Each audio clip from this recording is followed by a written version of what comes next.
ಗೌಡರಿಗೆ ಬೇರೆ ಕೆಲಸನೇ ಇಲ್ಲ. ಹಿಂದುತ್ವ, ನಾನು ಹಿಂದುತ್ವದ ಮೇಲೆ ನಡೀತೀನಿ ಅನ್ನೋದು, ಮುಸ್ಲಿಮ್ಸಿಗೆ ಬೈಯೋದು. ಇವರು ಹಿಂದೂ ಯಾವಾಗ ಆದರು ಅಂತ ನನ್ನ ಪ್ರಶ್ನೆ ಇದೆ ಇವತ್ತು ನಿಮ್ಮ ಮುಖಾಂತರ ಅವರಿಗೆ. 2013ರಲ್ಲಿ ಇವರು ಮುಸ್ಲಿಮರಿದ್ರಲ್ಲ, ಟೋಪಿ ಹಾಕ್ಕೊಂಡು ಇದು ಬಿಟ್ಕೊಂಡು ಮುಸ್ಲಿಮರ ದೇವಸ್ಥಾನಗಳಿಗೆ ದರ್ಗಾಗಳಿಗೆ ಹೋಗೋದು, ಮಸೀದಿಗೆ ಹೋಗೋದು, ನಮಾಜ್ಗೆ ಹೋಗೋದು ಮಾಡ್ತಿದ್ರು. ಅವಾಗ ಇವರು ಮುಸ್ಲಿಮರಿದ್ದರು. ಇವರು ಹಿಂದೂ ಯಾವಾಗಾದರು? ಅವರು ಅದನ್ನು ಸ್ಪಷ್ಟಪಡಿಸ್ಬೇಕು. ನಿಮಗೆ ಇಸ್ಲಾಮದ ಬಗ್ಗೆ, ಧರ್ಮದ ಬಗ್ಗೆ, ಮೊಹಮ್ಮದ್ ಪೈಗಂಬರರ ಬಗ್ಗೆ ಏನಾದರೂ ಜ್ಞಾನ ಇದೆಯಾ? ಇವ್ರ ಬಗ್ಗೆ ಯಾಕೆ ವಿಚಾರ ಮಾಡ್ತೀರಿ? ನೀವು ಬಸವಣ್ಣವ್ರ ಬಗ್ಗೆ ವಿಚಾರ ಮಾಡಿರಿ, ಲಿಂಗಾಯತರಿದ್ದೀರಿ.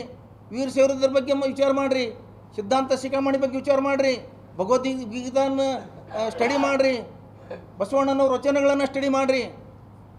ಲಿಂಗಾಯತ ಧರ್ಮದಲ್ಲಿ ನೀವು ಹುಟ್ಟಿ ಬಸವಣ್ಣನ ವಚನಗಳು ನಿಮ್ಗೆ ಹೇಳಕ್ಕೆ ಬರೋದಿಲ್ಲ. ಇವತ್ತು ಅದ್ರ ಬಗ್ಗೆ ಅರ್ಥ ಗೊತ್ತಿಲ್ಲ. ಬನ್ನಿ, ನಾವೆಲ್ಲ ಕಲಿಸ್ತೀವಿ ನಿಮಗೆ. ಇವೆಲ್ಲ ಕಲಿಸ್ತೀವಿ ಬರ್ರಿ. ವಿಭೂತಿ ಅಂದ್ರೇನು, ಕುಕಮ್ ಅಂದ್ರೇನು, ಪೂಜೆ ಅಂದ್ರೇನು, ಪುನಸ್ಕಾರ ಅಂದ್ರೇನು, ಭಜನಾ ಅಂದ್ರೇನು, ಪ್ರವಚನ ಅಂದ್ರೇನು ಎಲ್ಲ ಕಲಿಸ್ತೀವಿ ಬರ್ರಿ ನಾವು. ನಿಮಗಂತೂ ಕಲಿಯೋಕ್ಕಾಗಲಿಲ್ಲ. ನಿಮಗೆ ಬರೀ ಮುಸ್ಲಿಮರು ಟೀಕೆ ಮಾಡೋದು. ಏನು ಅರ್ಹತೆ ಇದೆ ನಿಮಗೆ? ಈ ಗೋಸುಂಬೆತನ ಬಿಡಿ. ನೀವು ರಾಜಕೀಯ ಮಾಡೋದಿದ್ರೆ ಮಾಡಿ.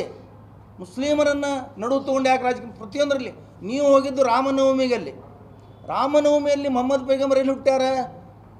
ಠಾಕರನ ಮನೆಯಾಗ ಹುಟ್ಟ್ಯಾರ. ನಿಮ್ಮ ಮುತ್ತೆ ಎಲ್ಲಿ ಹುಟ್ಟ್ಯಾರ ಅಂತ ಬರ್ರಿ, ವೇದಿಕೆ ತಯಾರು ಮಾಡ್ತೀವಿ, ಬಂದು ಹೇಳ್ಬರ್ರಿ. ನಿಮ್ಮ ಮುತ್ತೆ ಎಲ್ಲಿ ಹುಟ್ಟಿದ್ರು, ನಿಮ್ಮ ಹಿರಿಯರು ಎಲ್ಲಿ ಹುಟ್ಟಿದ್ರು, ತಾತ ಎಲ್ಲಿ ಹುಟ್ಟಿದ್ರು, ಅವ್ರು ಹ್ಯಾಂಗೆ ಹುಟ್ಟಿದ್ರು, ನಿಮ್ಮದು ನೀವು ಸಂಶೋಧನೆ ಮಾಡ್ಕೊಳ್ರಿ.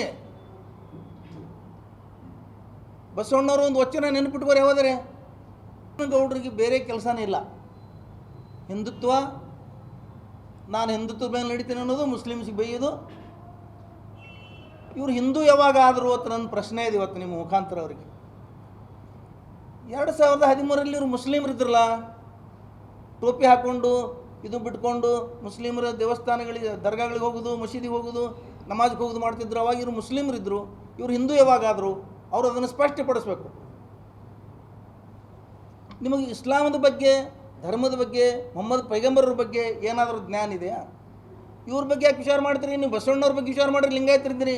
ವೀರ ಶೈವರದ್ರ ಬಗ್ಗೆ ವಿಚಾರ ಮಾಡಿರಿ, ಸಿದ್ಧಾಂತ ಶಿಖಾಮಣಿ ಬಗ್ಗೆ ವಿಚಾರ ಮಾಡಿರಿ, ಭಗವದ್ಗೀತಾನ ಸ್ಟಡಿ ಮಾಡಿರಿ, ಬಸವಣ್ಣನವ್ರ ವಚನಗಳನ್ನು ಸ್ಟಡಿ ಮಾಡಿರಿ.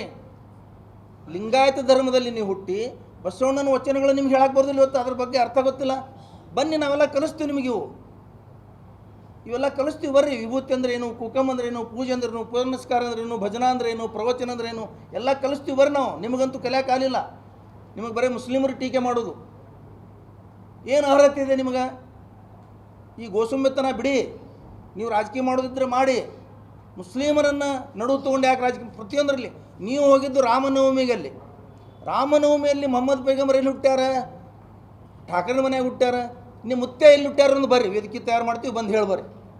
ನಿಮ್ಮ ಮುತ್ತೆ ಎಲ್ಲಿ ಹುಟ್ಟಿದ್ರು, ನಿಮ್ಮ ಹಿರಿಯರು ಎಲ್ಲಿ ಹುಟ್ಟಿದ್ರು, ತಾತ ಎಲ್ಲಿ ಹುಟ್ಟಿದ್ರು, ಅವ್ರು ಹ್ಯಾಂಗೆ ಹುಟ್ಟಿದ್ರು, ನಿಮ್ಮದು ನೀವು ಸಂಶೋಧನೆ ಮಾಡ್ಕೊಳ್ರಿ. ಬಸವಣ್ಣವರು ಒಂದು ವಚನ ನೆನಪಿಟ್ಕೋರಿ. ಯಾವಾದರೆ